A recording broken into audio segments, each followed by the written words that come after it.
Pinirmane ning Department of Education o DepEd at ning Mabalacat City Government ing Memorandum of Agreement o MOA para king pamanalakad ning Dolores Elementary School king syudad ning Mabalacat. Penimunande din ang Mabalacat City Mayor Jelda Aquino at Schools Division Superintendent Maria Carmen Cuenco ing ceremonial signing bilang parti ning pamagpasikan king access king kalidad ning edukasyon para karengkayanakan king Mabalacat.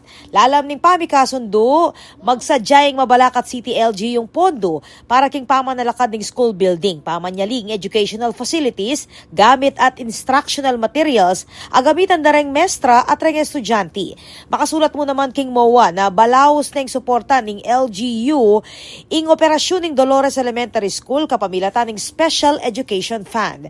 Agpang kang Mayor Aquino, maulagang ilapit lareng eskwela kareng komunidad bang mas marakalayanak ing mika oportunidad na makapag-aral masalese. Dagdag na paning alkalde Parti 18 ning commitment ning kayang administrasyon na lakwas pang pasiknangan ning education sector at siguraduan na atin lang masanting nga bukas reng anak ka mabalakenyo. Ako po, Patricia Mamangon para king News Force Pampanga, Balitang Tutu, King Balen Susuyo.